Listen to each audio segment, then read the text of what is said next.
There has been a profuse adulation for me for the projects in this province.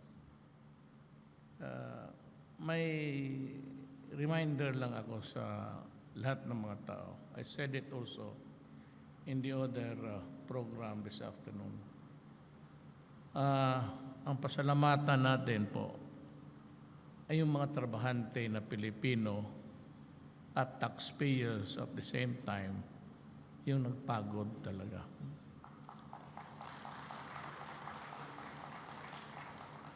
At yung mga motivators natin dito sa ELCAC is really doing a fantastic job.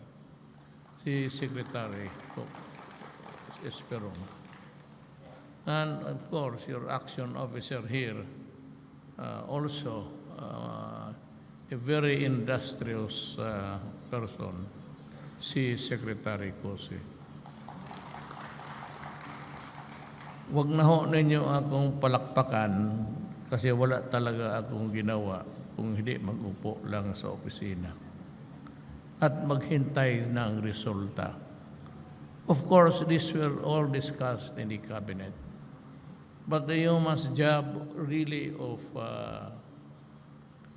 implementing the projects, napakamarami ho. And it's just unfortunate that Tugadi is not around. He was my classmate sa law school. He's already a billionaire. Pero at that time, working student siya, he was already occupying a top position sa Delgado Brothers.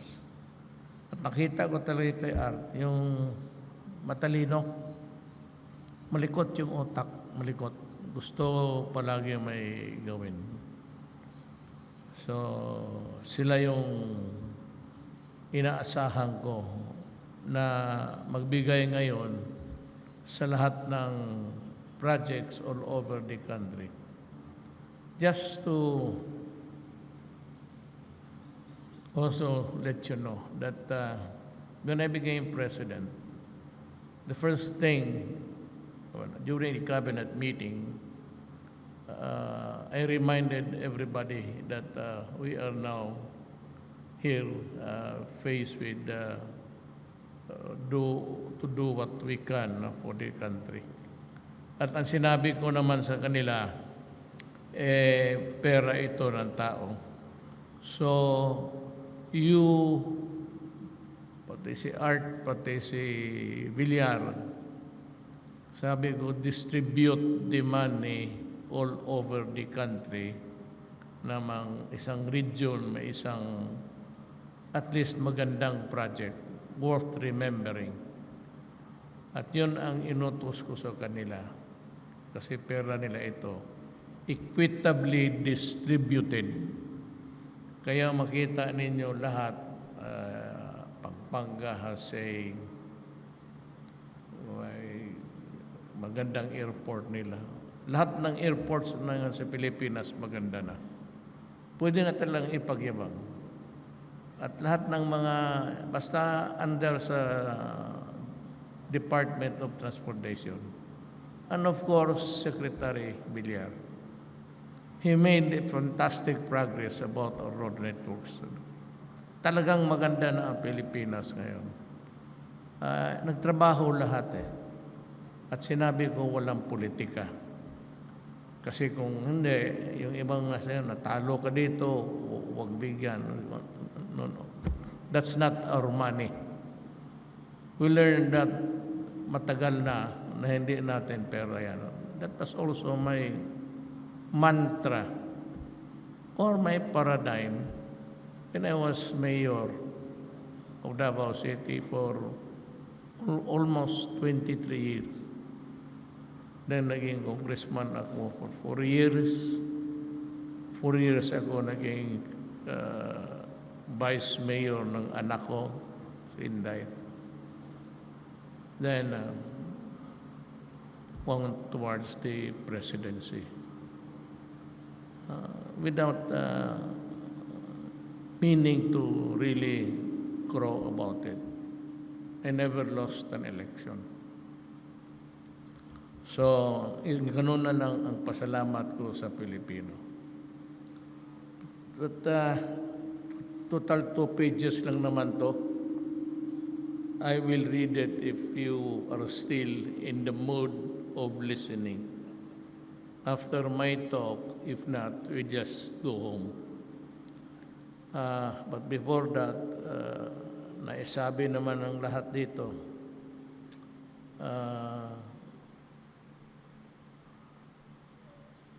Dalawang pages para they were all already acknowledged. So hindi ko nabasahin yung mga personalities dito. Total, ganito yan eh. Ako, ordinaryo na tao lang. Just like yung mga tao sa labas. Huwag dito kasi puro star-studded itong mga tao dito. May credentials, ika nga. When I became mayor, presidente, mayor kasi tawag ko. Hindi ako nagpapatawag presidente. Mayor lang. Nung nanalo ako, kinuha ko talaga yung alam ko makatulong. Tugade, kinausapan ko si Villar, tapos kinuha ko sa National Security Advisor si Secretary Esperon. Lahat yan, nalaman ko na lang na si Lorenzana pala ay valedictorian. Alam mo kung saan ko nalaman yan? Pikit Cotabato yan eh. Ilocano yan pero Mindanao. Si Pastor Kibuloy, who is also from Cotabato, or lived there for some time. And he said that during their, I think, early years nila sa college, pati sa high school, si Secretary Lorenzana pala ang kanilang valedictorian. Matagal ko nang kilala si Delvin. Long time ago when I was mayor, he was assigned there sa isang batalyon and we became close friends. So, kinuha ko siya. Lahat ng mga bright, si Secretary Cusi, halos lahat ng cabinet members ko ngayon, yung magkabila ng mesa, yung isa dito puro civilian, sa harap namin puro retired military men. At nakita ko na ngayon yung ko na pag may inutos talaga ako, ginagawa at na walang corruption, wala lahat at mabilis. Pag sinabi kong gawin mo, ginagawa. They were all lahat sa mayor, puro may credentials nga, either valedictorian or whatever. Ako lang ang medyo ultimo doon sa cabinet table. Kaya lang minsan I was in a very pensive mood. They were discussing, it was already 2 o'clock in the morning, at pinag-aralan ko yung mga bright boys ng Pilipinas. At sinabi ko, maswerte pa rin ako. Kasi lahat ng mga bright, mga valedictorian, utusan ko lang dito sa kabinete. Ako 75 lang. Totoo yan. Hindi ako nagbubula. When I say na hanggang 75 lang ako, hindi naman talagang 75 all the way, but More or less on the average, hindi ako. 75 lang. Kaya sa kampanya, hindi wala akong ikang titulo. I graduated valedictorian, wala. O yung mag-introduce sa akin during his days, walang ganun. Ordinaryo ako. Kaya naman, in a crowd, hindi kayo, dito puro mauutak ang tao dito. Pero doon sa kampanya, sinasabi ko talaga prangka. Sinasabi ko, ilan dito ang valedictorian? In a crowd na malaki, may 3, sa Iloilo, 3. Could sabi ko, I want to shake your hands after the program. Sino ditong salutatorian? Meron, 2, 3. Sino ditong pumasa na, yan tamang-tama lang, 75, 26, pinakamataas 80. Sino sa inyo? Lahat nagtaas ng kamay. Kaya sabi ko, Brad, magkasama tayo. Marami tayo dito. So, ordinaryo lang talaga ako. Ang pakilala, at totoo naman talaga just by the stroke of, well, I would say that the presidency is a gift from God. Why I was gifted with such, I really do not know. I cannot explain it until now. So much for that. My fellow Filipinos, we welcome this day with high hopes as we continue to work together for peace and security in our country.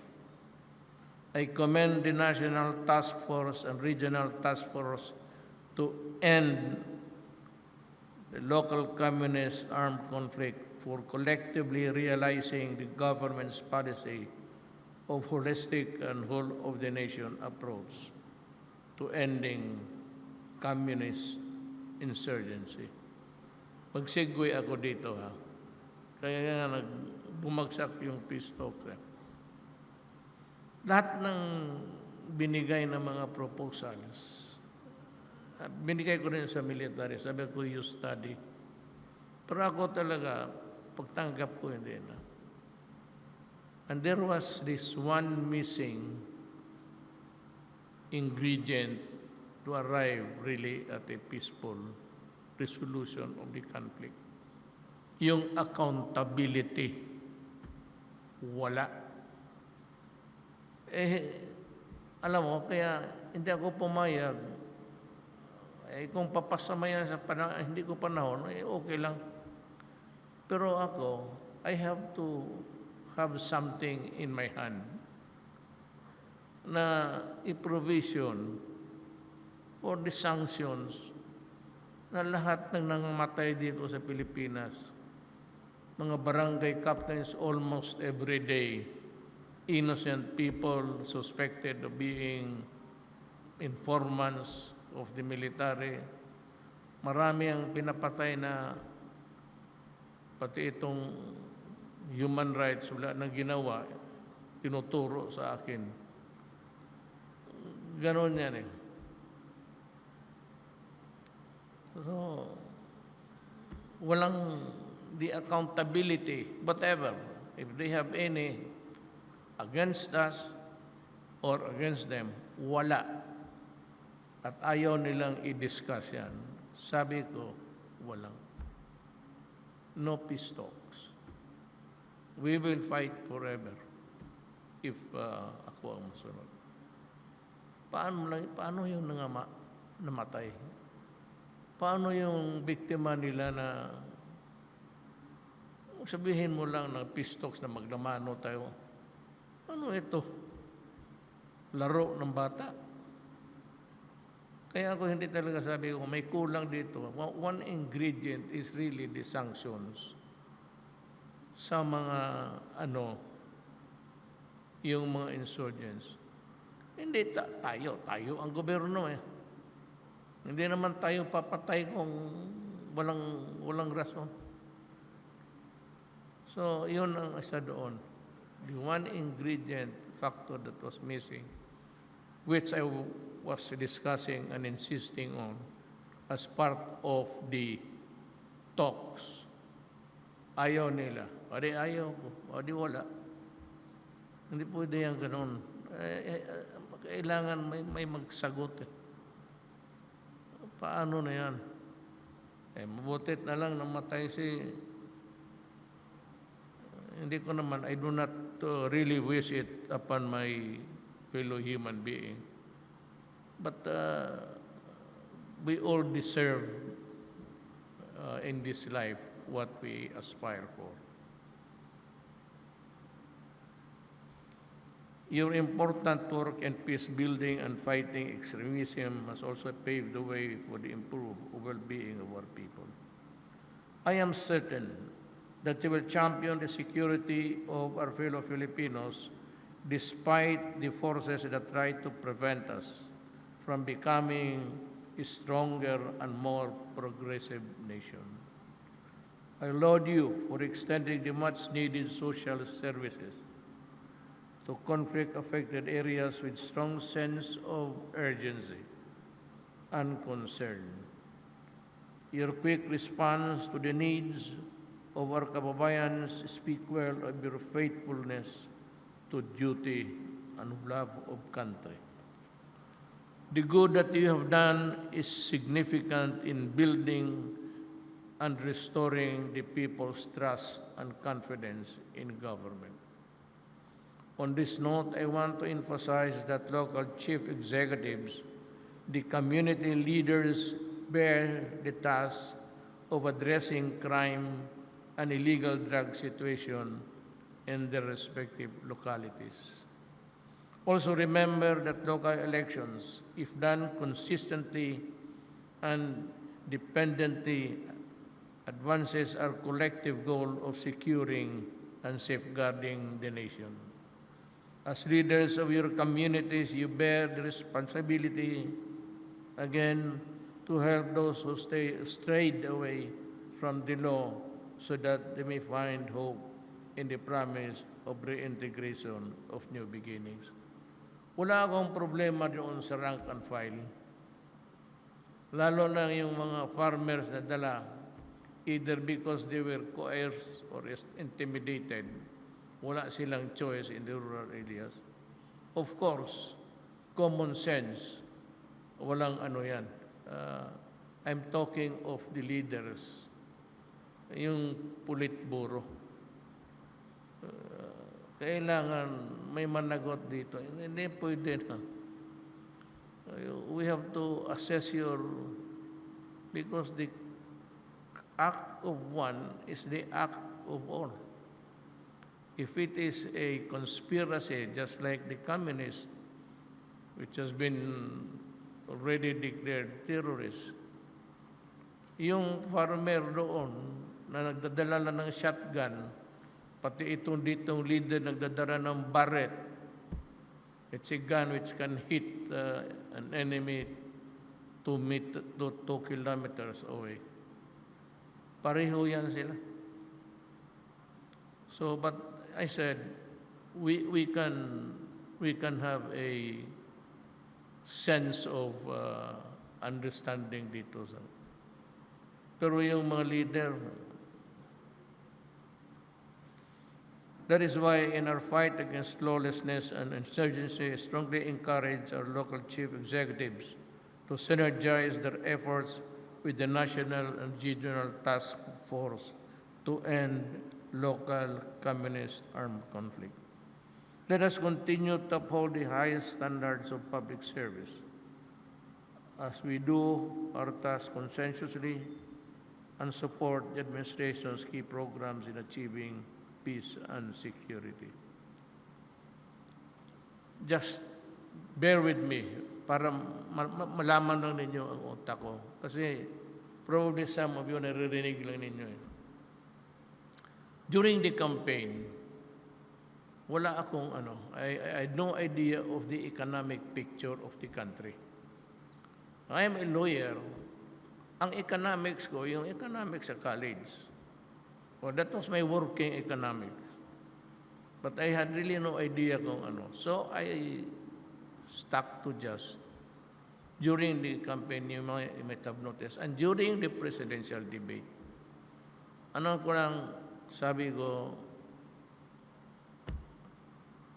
I will try to minimize crime. I will go after crime, criminality, drugs, tapos corruption, tapos I will, whatever is left or is left, money, kung may maabutan ako. At mabuti naman yung mga loans natin, until now, the international financial world continues to have a supportado sa atin despite of our convoluted economic problems now. Meron pa rin silang tiwala. So maganda yan. At doon ako nakakuha ng so, peace and order, ayaw ako magyabang, pero talagang humina. Ngayon, droga, criminality. Alam mo, ganito yan. Itong ICC, gusto akong ikulong ng mga nila. Ako, kung may kasalanan, kung talagang may kasalanan, at tapos sabihin mo sa akin, ito ang nagawa mo masama, ay abogado ako, tignan natin. And if I am prosecuted, you prosecute me in a Philippine court with a Filipino judge. And governed by the rules of court on evidence. Bakit mo ako dalhin sa ibang lugar to face itong mga puti, tapos husgaan ako ng mga ituloy ko na lang para malabas ko rin yung galit ko. Ito mga putang inan to. Anong gago? Pilipino ako, tapos dalhin mo ako doon, mga puti yung naloko na. Mag-rebuild na lang ako, magpatayan tayo. Bakit ako? Ako, sigurado ako, wala silang jurisdiction sa akin. There is one thing, gusto talaga ninyo malaman. Gawa ganito. The law says, the Constitution says that all laws, particularly penal laws, must be published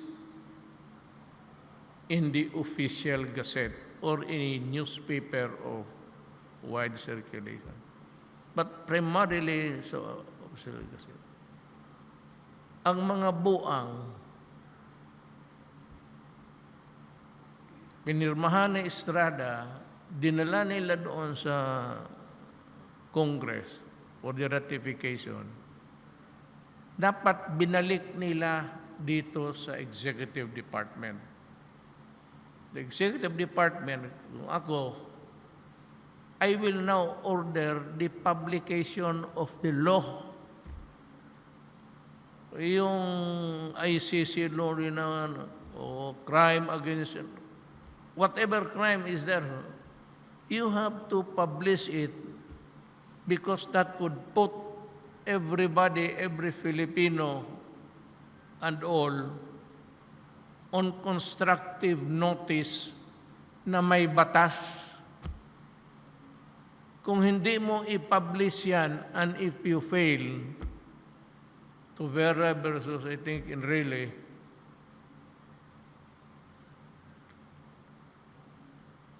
there is no law at all. Kasi pagkatapos ng Congress, dinala kaagad nila and appended it sa Rome Agreement. Without the publication, because the publication, parang yun ang constructive notice na, hoy, mga Pilipino, may batas tayo. Ganun. Ako mismo, abogado, hindi ko man alam. Mabaski alam ko, but hindi nila, you have to comply with the law. Now, if you insist on prosecuting me, itong mga ICC, itong local, makinig kayo for your education, pag hindi ninyo nagawa yan, walang mangyari. You cannot bring me within the jurisdiction of your ICC. Because dito, sa Pilipinas pa lang, you have deprived me of my constitutional right. What is that? That no person shall be deprived of life, liberty, or property without due process of law. What is the due process? The publication.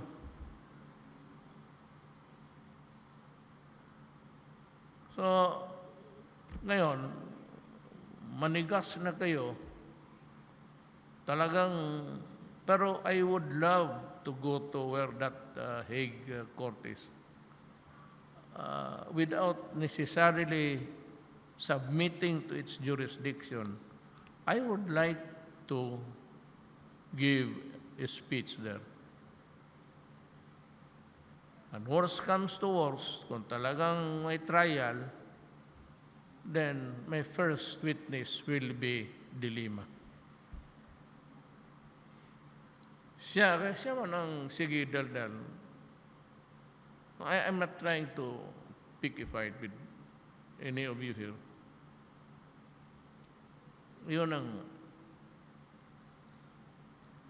So,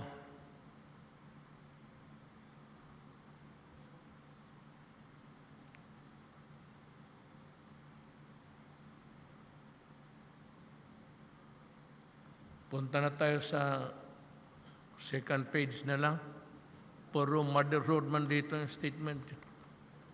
Well, of course, always, kasi ako man yung nasa itaas. What have I to do with the technical? The good that you have done is significant in building and restoring our people's trust and confidence in government. On this note, I want to emphasize that chief executives and community leaders bear... Tapos na pala ito.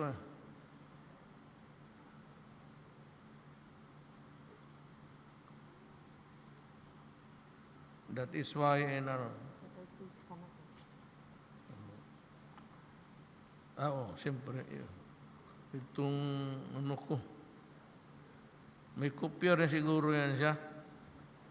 I urge all concerned government agencies to take all necessary steps to address itong power shortage situation in the region.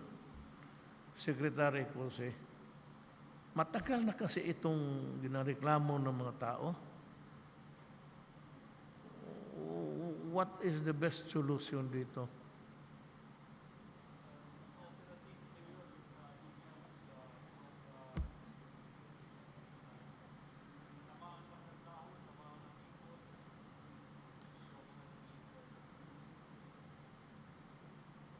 Kaawa naman itong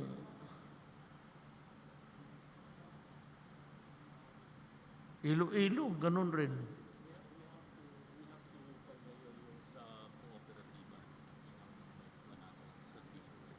Kaya ng kooperatiba. Kasi yung transmission line natapos na ng NPC. Tapos na po. May gustong pumasok. Sila yung mga... dapat i-ito na natin yan. That's why we need to ng mga cooperative law. We need to change that. Even the NEA. Alam mo, Hindi, we privatize Alam mo kasi itong cooperatives, you take Palawan.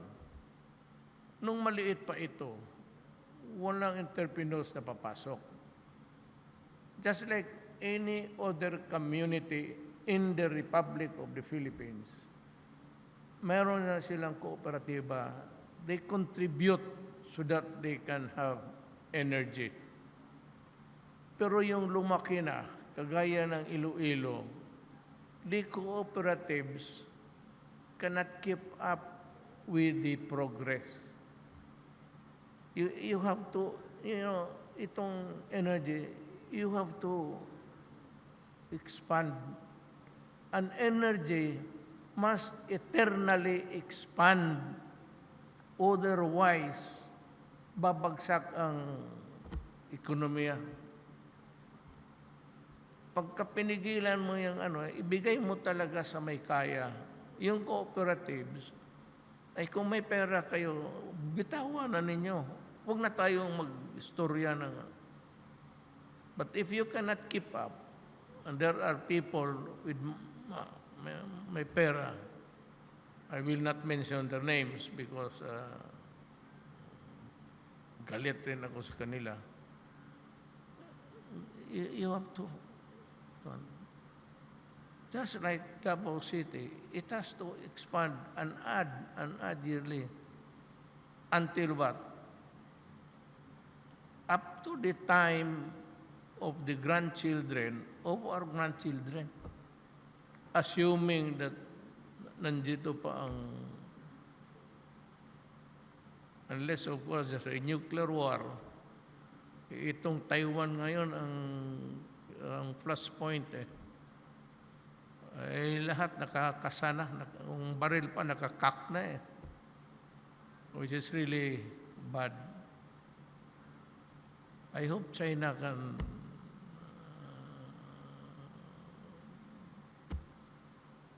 siya yan gusto niyang kunin yung Taiwan because it has served Taiwan a province. Magkagulo yan. Ayaw ng mga Taiwanese yung Amerikano, isa pa.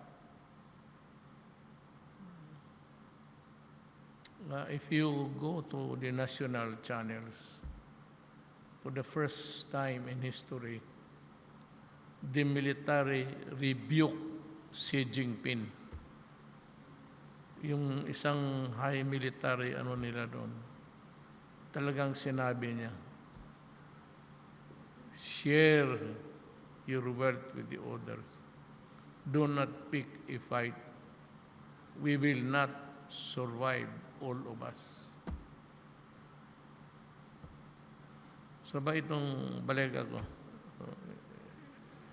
itong energy. Kung hindi na ninyo kaya, bitawan na ninyo. Ipagbili na lang ninyo. Maraming pumapasok Talagang may pera at saka may track record. For example, I think, I don't know about the governor, si Davao Light, interesado ba? Pamilya. Boites. May track record yan. So kung kanong yung mga maliliit na, bitawan na ninyo. Because you cannot keep up. Yung cooperative, yung kunti-kunti lang kapital tapos bawi. You cannot progress with that kind of setup. Bigay talaga ninyo sa may pera. And then so that the community can flourish with energy. Lahat. Makinarya nila, kotse, whatever. May mga factory sila. They need power, energy. Yun ang gusto kong sabihin dito sa gulo ng electricity. Yung bitawan na ninyo. Do not be so na kaya pa ninyo. Hindi ninyo kaya. Because the place, tignan mong itong Palawan, it will continue until kingdom come. it will flourish for all time. At yung mga anak natin ang makinabang niyan.